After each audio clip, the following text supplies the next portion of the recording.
대강교회 청소년부 여러분, 한 주간도 잘 지냈나요?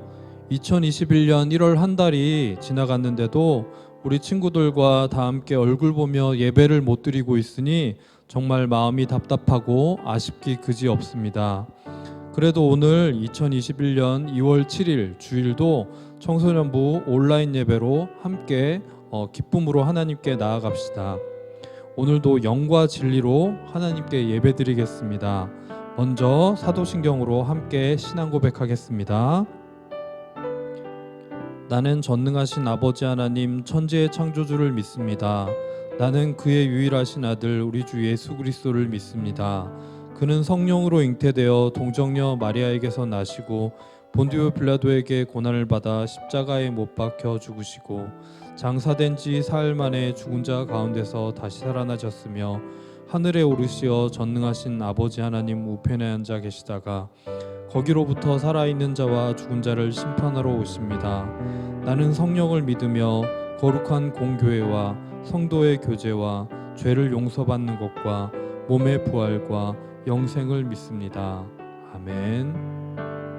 여러분들 이번 2월에 바라는 어떤 소망들이 있나요? 우리가 하나님께 믿음으로 나아갈 때 하나님께서 우리의 소망에 응답해 주시고 또 말씀으로 화답해 주시기를 기원해 봅니다. 이 시간 다 함께 소망의 하나님 또 말씀의 하나님을 찬양하며 나아가 볼까요? 자, 그럼 각자 있는 곳에서 한 마음으로 기쁘게 찬양합시다.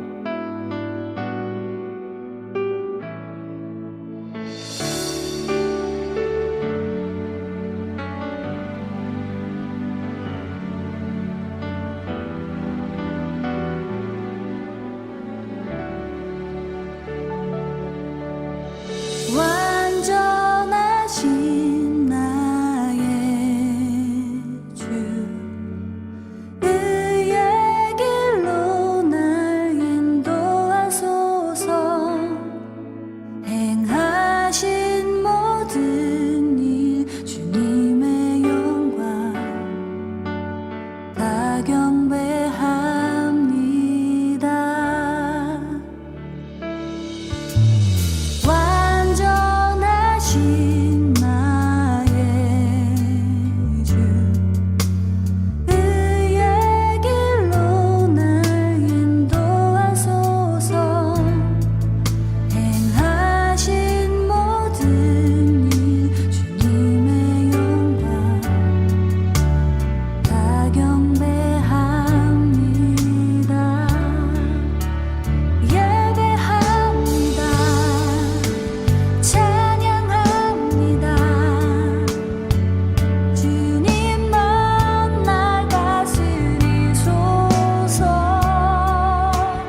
하나님, 우리는 다 양 같아서 각기 제 길로 가고자 하는데 오늘 주일도 저희들 마음 가운데 귀한 목자의 음성을 들려주시고 감동시켜 주셔서 오늘도 주님 앞에 머물러 있을 수 있도록 하심에 감사드립니다. 특별히 코로나19로부터 우리를 지키시고 한 주간 동안 먹이시고 돌보신 목자 하나님의 은혜로 오늘도 온전히 예배케 하심에 감사와 찬송을 돌려드립니다. 우리가 우리의 힘과 의지로 하나님을 예배하는 것이 아니라 하나님을 의지하고 하나님을 기뻐함으로 하나님을 온전히 예배할 수 있도록 이 시간도 함께 해주세요.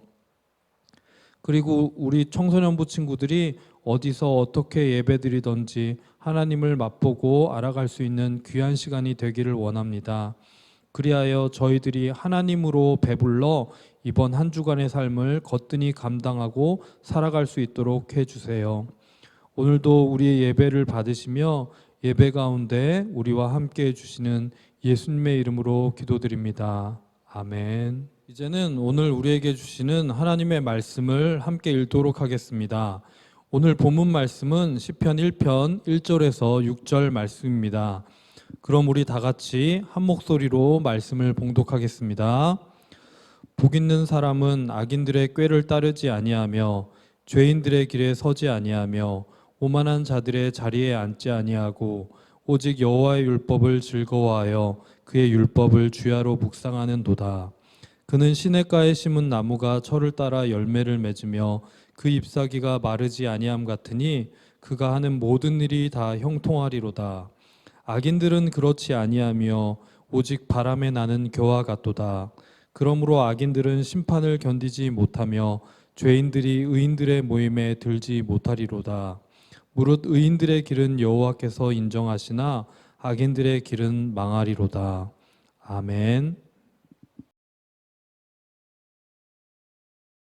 대강교회 청소년부 여러분, 2021년 2월이 됐는데도 코로나19는 여전히 위력을 떨치고 있어서 아직도 서로가 조심해야 하는 시기를 보내고 있네요. 그리고 또다시 설 명절이 다가오는데 5인 이상 가족들끼리는 만나기가 쉽지 않고 우리 청소년부도 함께 모여 예배드리기가 쉽지 않은 것 같아요.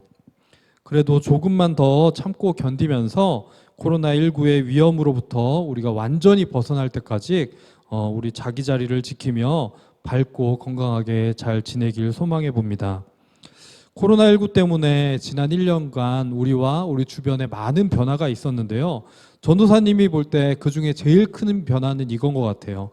이 길거리를 다니다 보면 예전에는 그렇지 않았는데 대부분, 아니 모든 사람이 마스크를 쓰고 다니게 됐다는 거죠. 이런 대비가 전혀 안 돼 있었던 작년 초반만 해도 마스크가 없어서 품절 현상이 일어나고 또 그 마스크 수급을 맞추고자 지정된 약국에서 배급하는 것처럼 마스크 개수에 따라 구입해야 하는 그런 해프닝도 있었어요. 아무튼 이제는 마스크를 쓰고 다니는 것이 너무나 이제 당연한 일상이 되어서 올겨울에는 감기 걸린 사람들이 거의 없다고들 하네요. 참 신기한 일이죠. 예, 좋은 일이고요. 그리고 전도사님이 봤을 때 또 한 가지 또 큰 변화는 뭐냐 하면 서로 접촉하고 만나는 것이 이제는 위험하니까 가능하면 비대면으로 하는 것이 일상이 되었다는 거예요. 여러분도 지난 한 해 동안 그렇게 지냈겠지만 학교 수업이나 모임 또 회의 등이 다 그렇게 이루어졌죠. 전도사님은 작년 2월에 신학대학원을 졸업해서 비대면 수업을 하지는 않았는데 만약에 전도사님이 작년에 졸업을 하지 않고 한 해 더 다녀서 비대면 수업으로 1년간 학교를 다니라고 했다면 전도사님은 중간에 휴학을 했을 것 같아요. 왜냐하면 몇백만 원이나 되는 그 학비를 내고 온라인으로 하루 몇 시간이나 되는 수업을 집에 앉아서 듣고 있어야 하는 걸 생각하니까 돈도 아깝고 힘들 것도 같고 그게 진짜 대학원을 다니는 공부하는 그런 학생의 삶일까 생각해 보면 너무 좀 받아들여지지가 않아서 휴학을 했을 것 같아요. 여러분들도 지난 한 해 온라인 수업이 쉽지만은 않았죠. 또 우리가 이제 접촉을 피하는 것이 일상화가 되다 보니까 카페나 식당에서의 모임도 자연스럽게 어렵게 되어서 뭘 좀 우리가 사 먹을 때면 이제는 다들 테이크아웃으로 사 먹거나 아니면 배달해서 먹는 것이 당연하게 되었어요. 요즘은 이래저래 그래서 우리 생활에 불편함이 많지만 이제는 1년이 지나다 보니까 다들 그 온라인 또 언택트 시대를 살아가며 나름 이 생활에 적응하고 익숙해져 가는 것 같아요. 아무튼 이제 곧 음력 설 명절도 다가오니 이제 또 우리는 새해 복 많이 받으라며 서로 인사를 나눌 텐데요. 오늘은 성경에서 말하는 그 복 받은 사람, 복 있는 사람은 어떤 사람인지 한번 살펴보기로 합시다. 오늘 말씀 시편 1편 1절에 보면 복 있는 사람은 우선 자신의 생각과 행동에 조심하는 사람이에요. 1절 말씀 다 같이 한번 읽어볼까요? 복 있는 사람은 악인들의 꾀를 따르지 아니하며 죄인들의 길에 서지 아니하며 오만한 자들의 자리에 앉지 아니하고. 아멘. 달리 말하면 1절 말씀에는 복 없는 사람의 사례 세 가지가 나오는 거예요. 바로 악인의 꾀, 또 죄인의 길, 또 오만한 자의 자리를 좋아하는 사람이죠. 그런데 이런 사람은 따로따로 있는 것이 아니라 이런 패턴이 일정하게 연결된 사람이에요. 어떤 거냐면 즉 악한 꾀를 가지고 살다 보니 죄인의 길에 서게 되고 결국 오만한 자의 자리에 앉게 되는 거죠. 그리고 이런 사람의 특징은 바로 생각과 행동에 있어서 조심성이 없다는 거예요. 왜 조심성이 없을까요? 바로 이런 사람들은 하나님이 없다고 생각하고 살기 때문이에요.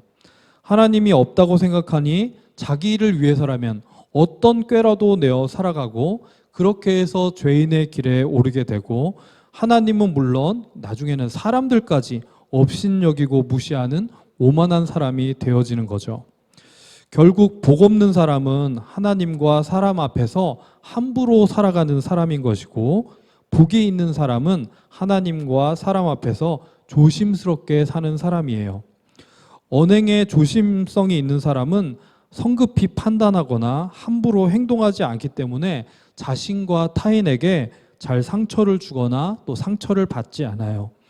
또 이 사람이나 저 사람의 말과 행동에 영향을 받아서 경거망동하거나 내화부동해서 흔들리지 않으니 정서적으로는 안정감이 있고 또 신중한 만큼 사람들의 신뢰를 받게 되죠. 여기에 좋은 예화가 있는데요. 여러분들 혹시 황희정승이라고 들어봤나요? 황희정승은 고려 후기 공양왕 때 과거를 급제했지만 조선이 건국되자 벼슬을 내려놓고 지내다 태조 이성계의 간절한 부름을 받고 정치에 들어가 세종대왕이 죽은 뒤 문종 2년까지 무려 조선 초기 5명의 왕을 거치며 73년간 공직에 머물렀고 24년간은 최고직인 정승의 자리에 있었다고 해요. 여러분들도 황희정승과 소에 관한 유명한 일화를 알 거예요. 벼슬 초기 시절 황희가 잠시 암행어사로 함경도 지방을 돌 때의 이야기인데요. 그 지방 군수의 잘잘못을 묻기 위해 소 2마리를 끌고 쟁기질을 하는 노인을 만났는데 다짜고짜 묻기보다는 처음에 말을 부드럽게 붙이려고 노인께 이렇게 물었답니다. 어르신, 2마리 소 중에 어떤 놈이 일을 더 잘합니까? 그러자 노인은 그냥 그 자리에서 대답을 해주면 되는데 하던 일을 멈추고 소를 세워두고는 밖으로 나왔대요. 그리고 황희의 옷소매를 끌면서 정자나무 뒤로 돌아가 귀에 대고 작은 목소리로 말했지요. 누렁이는 일도 잘하고 고분고분 말도 잘 듣는데 검정소는 힘은 좋으나 꾀가 많아 다루기가 매우 힘이 듭니다. 황희는 어이가 없는 표정을 지으며 노인에게 다시 물었어요. 아니 어르신, 그게 무슨 비밀이나 된다고 거기서 말씀하시면 될 것을 여기까지 오셔서 그것도 귀에 대고 말씀하십니까? 그러자 농부 어르신의 대답은 이러했죠. 아무리 말 못하는 짐승일지라도 자기를 미워하고 좋아하는 것은 다 안답니다. 내가 거기서 이야기했더라면 좋다고 한 놈은 괜찮겠지만 싫다고 한 놈은 얼마나 서운해 하겠습니까? 이때 황희는 바가는 노인의 말에 크게 깨달았고 이후로 집안 노비에게도 말을 함부로 하지 않을 정도로 언행을 조심해서 영의정에 오르는 큰 인물이 되었다고 합니다. 그래서 인터넷에선 심지어 이런 유머가 돌기도 해요. 어느 소가 일을 잘 하느냐는 황희정승의 질문에 대뜸 세종대왕이 나타나 네가 제일 잘해라고 했다나요? 제가 찾아보니 실제로 세종대왕은 황희정승을 너무나 신뢰해서 무려 22년간 7번 이상 사직하고 싶다는 황희정승의 간청을 윤허하지 않았고 세종대왕이 죽기 4개월 전 황희정승 나이 87세 때까지 공직에 머물러 있게 했답니다. 그리고 그 다음 왕인 문종 2년 90세로 황희정승이 죽을 때까지도 영의정 부사라는 직책은 그대로 가지고 있도록 했다고 해요. 이렇게 언행 심사를 조심하는 사람은 다른 사람들에게도 귀한 사람, 괜찮은 사람으로 여겨져서 말씀대로 복 있는 자의 삶을 살아가게 되는 거예요. 그렇다면 복 있는 사람은 조심스럽게만 살아가는 사람일까요? 여기에 두 번째로 복 있는 사람은 어떤 사람인지 함께 살펴봅시다. 두 번째로 복 있는 사람은 바로 하나님의 말씀을 즐거워해서 밤낮으로 묵상하는 사람이에요. 우리 복 있는 사람이라는 주어를 넣어서 다 함께 시편 1편 2절을 다시 한번 읽어볼까요?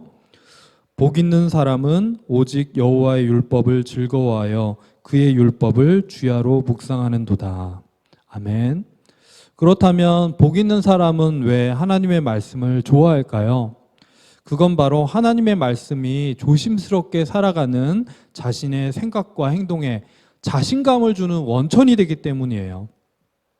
그러니 하나님의 말씀을 좋아할 수밖에 없죠. 살다 보면 내가 하는 생각과 말과 행동이 맞는 건지 모를 때도 있고 또 어떤 복잡한 상황에서 어떤 중요한 선택을 해야 할 때가 있는데요. 그때 아무리 많은 생각과 우리가 고민을 한다고 해도 무엇을 어떻게 해야 할지 잘 모르는 것이 바로 사람이고 또 인생이잖아요. 그때 바로 하나님의 말씀이 필요한 거죠. 복 있는 사람은 그걸 너무나 잘 알기 때문에 하나님을 의지하고 또 하나님의 말씀을 의지해서 살아가는 거예요. 하나님은 하나님의 말씀을 의지하는 사람에게 때마다 그런 복된 말씀을 허락하셔서 그를 좋은 길로 인도해 주시는 분이시고 또 하나님의 말씀은 때마다 그런 도움과 기쁨을 우리에게 주세요. 오늘 말씀 3절에는 그런 상황을 잘 묘사해 주고 있는데요. 이 부분도 다시 한번 봉독해 볼까요?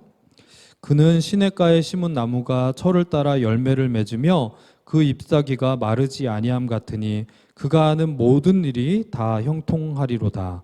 아멘.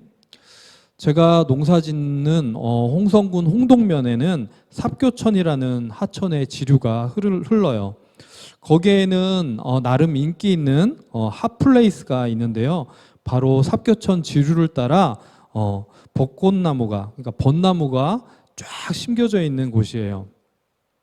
제가 작년에 그곳에 내려가 살려고 갔을 때는 벚꽃이 피기 전이었기 때문에 전도사님은 그 나무가 벚나무인지를 몰랐어요. 근데 지나다 보니까 4월이 되고 꽃들이 피는데 그 벚나무들이 너무너무 예쁜 거예요. 그래서 이 벚나무를 보면서 저는 오늘 이 말씀에 시냇가에 심은 나무를 바로 떠올렸는데요. 시냇가에 심은 나무가 다른 나무들과 차별되는 어떤 점이 있죠. 그건 바로 물 걱정을 할 필요가 없다는 거예요. 왜냐하면 물가에 심겨져 있으니까요. 여러분들 인터넷에 보면 간혹 뽀샵해 드려요라는 게시판이 있는 사이트가 있는 걸 알고 있나요? 거기에 나온 재밌는 사례인데 어떤 의뢰 내용인지 함께 볼까요? 어떤 사람이 뽀샵, 즉 포토샵 프로그램을 통해 사진 수정을 부탁하면서 나무에 물 주는 사람을 지워주세요 라고 요청을 했어요. 그러자 뽀샵 능력자가 내놓은 결과물이 바로 옆에 사진이었는데요. 네, 나무에 물 주는 사람을 지워달라고 하자 그 사람만 지워서 사라지게 한 것이 아니라 그로 인해 주변에 있던 나무 꽃들까지 또 다 시든 모습으로 뽀샵 처리를 해준 거예요. 여러분들도 이 사진이 의미하는 바가 뭔지 바로 알아챘을 거예요. 전도사님이 농사를 짓다 보니 식물들이 잘 자라고 또 좋은 열매를 맺는 데는 중요한 필수 요소들이 있는데, 그 중에 물이 있고 없고 차이는 정말 큰 것 같아요. 어떤 나무든 식물이든 꼭 시냇가에 심겨져야만 열매를 맺고 또 사는 건 아니거든요.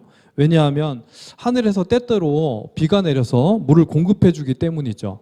하지만 그렇게 비를 받는다고 해도, 물을 공급받는다고 해도 죽지는 않는 것이지, 이 나무나 식물이 좋은 열매를 맺으려면 안정적으로 햇빛과 물이 공급되는 게 무척 중요해요. 그래야 잎이 마르지 않고 광합성을 잘해서 과즙이 가득 또 달달한 그런 이제 열매를 맺을 수가 있거든요. 여러분들 요즘 겨울철에 집에 간식으로 먹을 수 있는 귤이 가끔가다 이제 나올 수가 있는데, 그 귤을 먹을 때 과즙이 별로 달지 않고 밍숭밍숭한 맛에 귤을 먹는다고 한번 상상해 보세요. 그리고 또 달지 않고 푸석푸석하기만 한 사과를 한 입 딱 깨물어서 먹었다고 생각을 해보세요. 그런 귤과 사과를 어느 누가 좋아할까요? 그러니까 시냇가에 심은 나무처럼 하나님의 말씀을 즐거워하고 묵상하는 사람은 그냥 살아있는 게 아니라 아주 생생하게 살아있고, 그 다음에 맛 좋은 열매를 맺는 나무처럼 좋은 결실을 맺는 삶을 산다는 거예요. 한편 하나님의 말씀 없이 사는 사람은 어떻느냐? 바로 이어지는 4절 말씀에 이런 사람을 악한 사람이라고 부르며 바람에 나는 개와 같다고 표현하고 있어요. 제가 또 재작년과 작년에 쌀농사를 지어봤거든요. 그래서 이 비유도 조금 이해를 한다면 또 이해를 하고 있는 것 같아요. 겨는 보통 곡식의 알맹이를 빼고 난 그 남은 껍데기 같은 건데요. 보통 쌀을 도정하면서 나오는 그 노란 겨는 겉모양만 보면 쌀처럼 그럴싸해 보이는데, 그 안은 텅 비어서 바람을 조금만 이렇게 불어주면 바로 날아가 버려요. 이렇게 하나님의 말씀 없이 사는 사람은 그 안에 중심이 없어서 작은 바람에도 날리는 겨와 같다고 한 거죠. 그러니 바람에 날리는 겨와 같은 사람은 어떤 어려움이나 시련이 왔을 때 쉽게 날리고 흔들릴 수가 있어서 자기 중심도 자기 자리도 지킬 수 없는 사람인 거예요. 그리고 무엇보다 중요한 거는 그 속에는 생명이 없다는 거예요. 쌀알은 그냥 보면 죽어 있는 것 같지만, 이 쌀알을 심으면 싹이 나고 보통은 200배에서 300배 이상의 결실을 맺거든요. 그런데 겨는 바람에 그냥 훅 하고 날아가 버리는 것도 문제지만, 생명이 없어서 땅에 심는다고 해도 그냥 썩어져 버리고 만다는 것이죠. 결국 하나님의 말씀이 없는 사람, 그 사람은 시련과 시험을 잘 견디지도 못하고 그 안에 생명이 없기 때문에 나중에 하나님께서 부르시는 의인의 모임, 곧 하나님 나라에 초청받았을 때도 들어가지 못하게 된다는 거예요. 그러므로 우리가 말씀을 가까이 하면 시냇가에 심은 나무처럼 하나님의 말씀은 우리에게 늘 생명수가 되어주세요.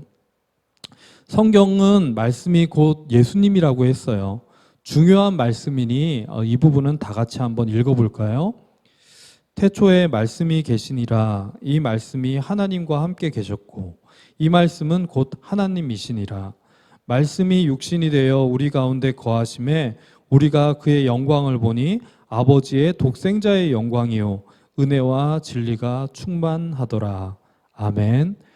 태초부터 말씀으로 계셨던 예수님께서는 우리 가운데 사람의 모양으로 오셔서 하나님의 영광과 은혜와 진리가 충만하게 하나님의 말씀 그대로 사셨어요.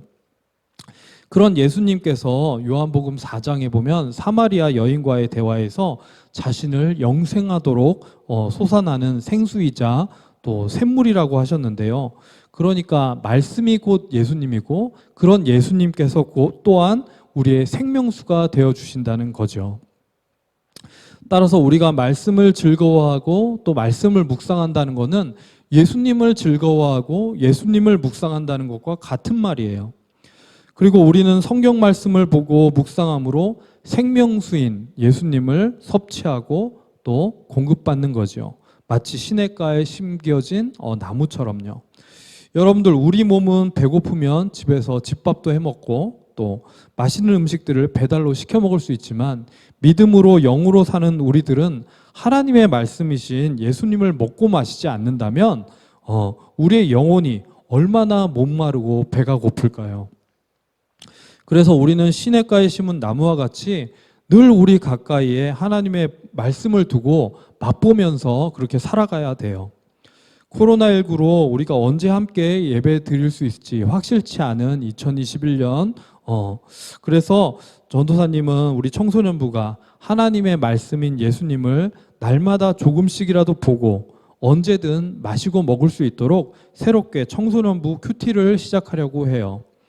전도사님과 선생님들이 좋은 교재를 지금 고르고 있는 중이니 2월 달에 각 반별로 우리 신방이 이루어졌을 때 우리 친구들에게도 잘 전달이 되어서 여러분들이 하나님의 말씀을 정말로 즐거워하고 또 그 말씀을 묵상하는 그런 청소년부가 되기를 제가 이렇게 소망해 봅니다. 이제부터 우리는 그러니까 새해 인사로 새해 복 많이 받으세요 라는 인사보다는 새해 복 있는 사람 되세요 라고 인사하는 게 조금 더 맞을 것 같아요. 복 있는 사람이 어떤 사람인지 이제는 알겠죠. 오늘 말씀처럼 저와 우리 대강교회 청소년부 친구들이 하나님과 사람 앞에서 생각과 행동을 조심스럽게 하고 또 하나님의 말씀을 즐거워하여 그것을 묵상하고 또 잘 섭취함으로 하나님의 힘과 능력을 덧입어 떳떳하고 또 자신감 있게 살아가는 그런 복 있는 사람들이 다 되어지길 소망합니다.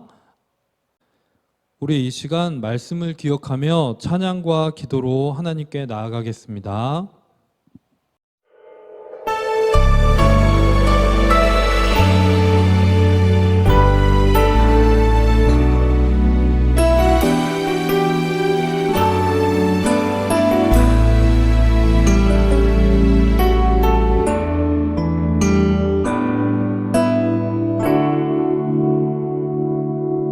주님 말씀하시면 내가 나가리다. 주님 뜻이 아니면 내가 멈춰서리다. 나의 가고 서는 것 주님 뜻에 있으니 오 주님 나를 이끄소서. 주님 말씀하시면 내가 나아가리다. 주님 뜻이 아니면 내가 멈춰서리다. 나의 가고 서는 것 주님 뜻에 있으니 오 주님 나를 이끄소서. 뜻하신 그곳에 나이기 원합니다. 이끄시는 대로 순종하며 살리니 연약한 내 영혼 통하여 일하소서. 주님 나라와 그 뜻을 위하여 뜻하신 그곳에 나이기 원합니다.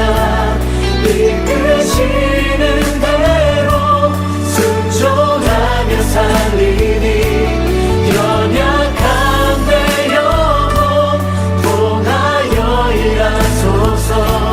주님 나라와 그 뜻을 위하여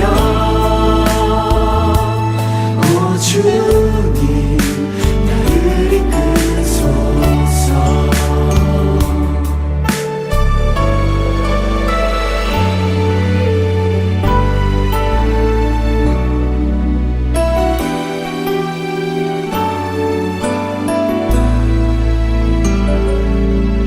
주님 말씀하시면 내가 나가리다. 주님 뜻이 아니면 내가 멈춰서리다.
말씀의 하나님, 오늘은 시편 1편을 통해 하나님께서 왜 우리에게 성경 말씀을 주시고 이 말씀을 묵상케 하셨는지를 생각해 보았습니다. 우리 마음대로 함부로 살기보다는 하나님의 뜻대로 사려 깊게 살며 시냇가에 심은 나무와 같이 하나님의 말씀을 즐거워하여 늘 목마르지 아니하고 철을 따라 열매를 맺는 복된 삶을 사는 우리 모든 청소년부가 되게 해주세요. 그리하여 말씀으로 또 생명수로 오신 예수님을 날마다 먹고 마시는 건강하고 활기찬 청소년부가 되길 소망합니다. 그런 복된 하루하루를 살아갈 수 있는 청소년부이길 바라며 우리의 힘과 생명 되신 예수님의 이름으로 기도드립니다. 아멘. 이제는 주기도문으로 오늘 예배를 마치도록 하겠습니다. 다 같이 기도드리겠습니다. 하늘에 계신 우리 아버지, 아버지의 이름을 거룩하게 하시며 아버지의 나라가 오게 하시며 아버지의 뜻이 하늘에서와 같이 땅에서도 이루어지게 하소서. 오늘 우리에게 일용할 양식을 주시고 우리가 우리에게 잘못한 사람을 용서하여 준 것 같이 우리 죄를 용서하여 주시고 우리를 시험에 빠지지 않게 하시고 악에서 구하소서. 나라와 권능과 영광이 영원히 아버지의 것입니다. 아멘. 샬롬. 대강교회 청소년부 친구들, 금주 소식을 나누도록 하겠습니다. 다 중요한 소식들이니 귀를 쫑긋 열고 들어주세요. 첫 번째로 지난주부터 청소년부 온라인 예배를 교육부 통합 웹페이지를 통해서 드리고 있는데요. 여러분들 온라인 영상 예배 후에 꼭 출석 체크 게시판으로 넘어가서 출결 기록을 남겨주길 부탁합니다. 그렇지 않으면 예배를 드렸어도 누가 예배를 드렸는지 알 수가 없어요. 그렇기 때문에 자신과 또 함께 예배 드리는 서로를 위해서 꼭 출석 체크 게시판으로 가서 출결을 완료해 주시기를 부탁드립니다. 그리고 두 번째로 2월 중에는 각 반별로 학생과 선생님들이 만나 서로의 얼굴도 확인하고 또 안부를 묻는 신방이 예정되어 있어요. 최대 4명이 넘지 않도록 하고 코로나19 상황 속에서도 무탈하게 잘 진행될 수 있도록 기도로 준비해 주시길 부탁합니다.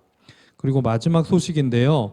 내주에는 작년 3부 예배 후 그러니까 12시 30분경부터 대강 온나라 준모임으로 교육부 학생들과 선생님들이 참여하는 모임이 진행될 예정입니다. 각 반별로 연락 준비하여서 12시 15분쯤에는 미리 줌으로 함께 만날 예정이니 여러분들의 많은 참여 부탁합니다. 그럼 우리 대강교회 청소년부 친구들 설 명절도 즐겁고 건강하게 잘 보내고 다음 주에 또 보기로 합시다. 그럼 다 같이 샬롬.